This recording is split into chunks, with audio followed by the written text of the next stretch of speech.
there's kind of a famous story about C.S. Lewis. C.S. Lewis and his friends often frequented a bar outside of Oxford called the Eagle and the Child. And there, around a table with some ale, they'd often kind of tackle or try to tackle a lot of the world's problems, or talk about their literary projects, or sometimes even dip their toe in some theology talk. Of course, they're all Christian guys. So one day C.S. Lewis wasn't at this particular pub when the conversation got rolling, and it was thick and heavy. And the question was, for all these guys sitting around this table, is what is the one thing that makes Christianity distinctive from all the other faiths and worldviews in the world at the time? So they went around and they were all stumped. Well, after a little while, the pub door opens and in walks C.S. Lewis. Of course, C.S. Lewis sits down and they say, okay, Clive, that was his first name, or maybe they called him C.S., which would be weird. They say, hey, Clive, this is the question. What is it that makes Christianity distinctive from all the other faiths? So he brings out his pipe and, lights his pipe and goes, well, that's easy. It's grace.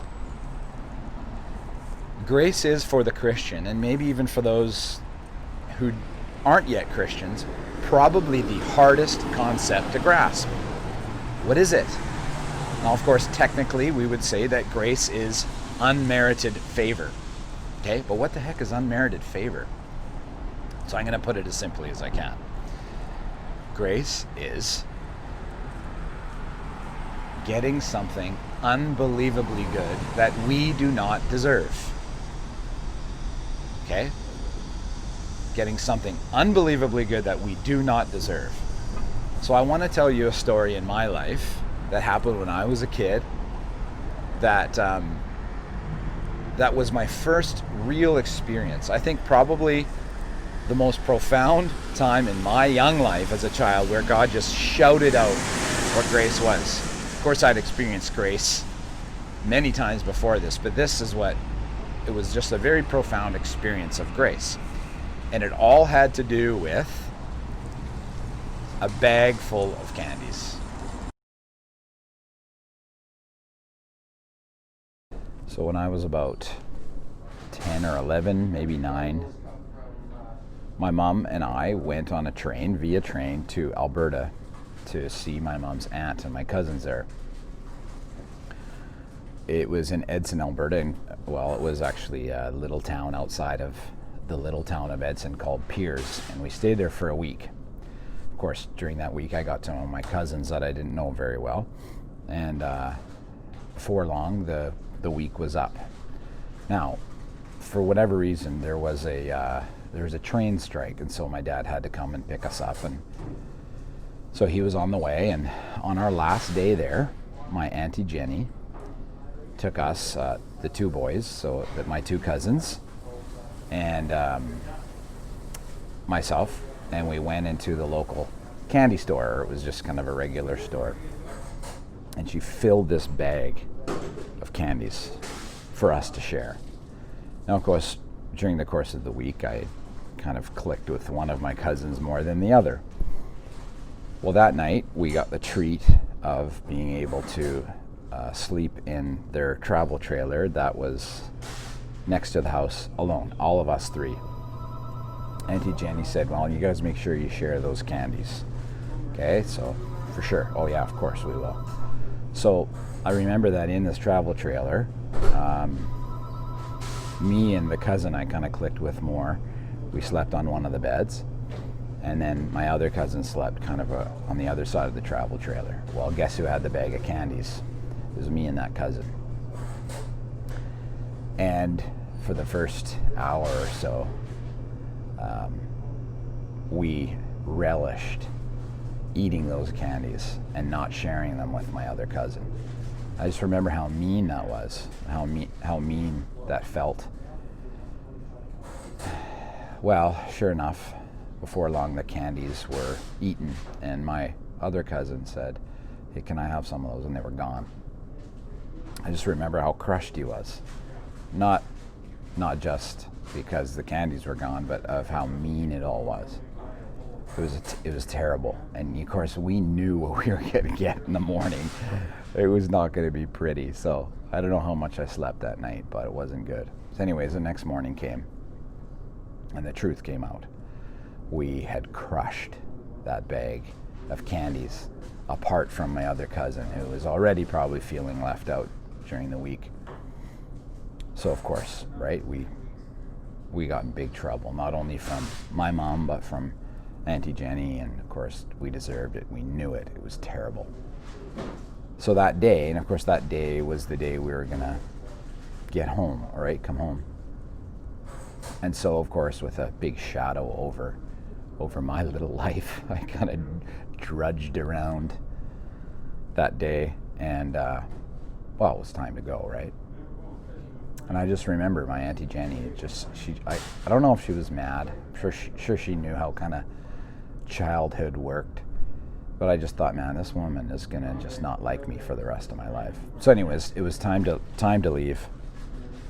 We said our goodbyes, and said goodbye to my other cousin, and, right before we're gonna get into the car to go home, so my Auntie Jenny steps forward. And I remember this clear as day. She has her hands behind her back, and she says, "Come here a second, Grant." And as she walked closer to me, she took her hands around her back, sorry, and she said, "Here, don't ever forget that I love you."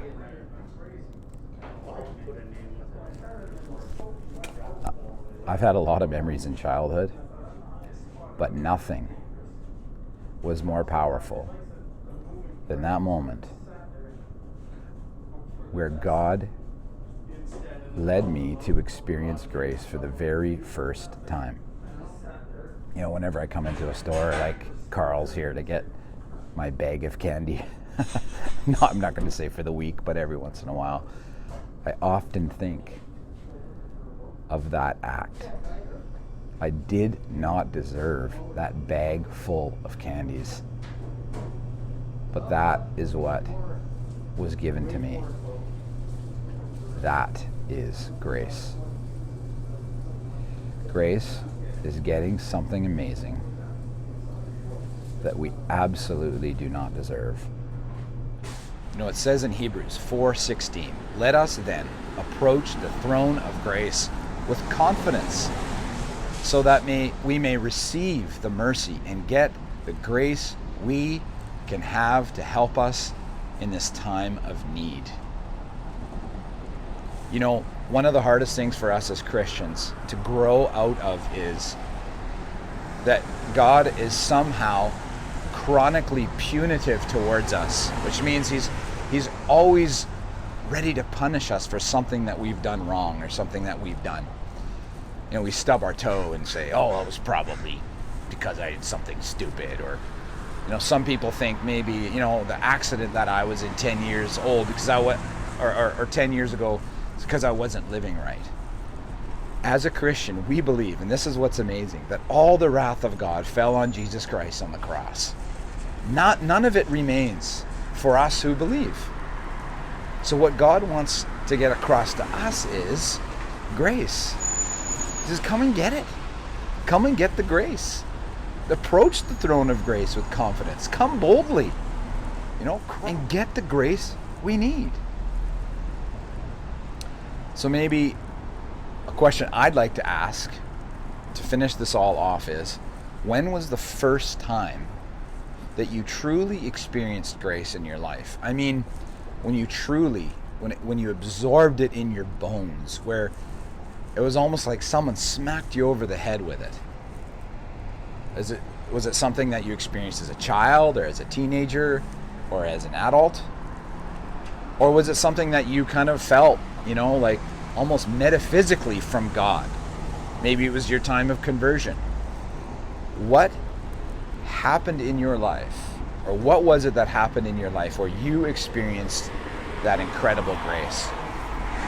And lastly, how can you show it at this time of year? The parking lots are full. People are are looking to finish off their Christmas stuff. And some people are just, it's going to be a brutal Christmas. What an amazing time to be able to show grace. So who could you show that to at this time of year? Maybe you can give them a bag of candies. Have a great week and have a Merry Christmas. If we don't see you till then, take care.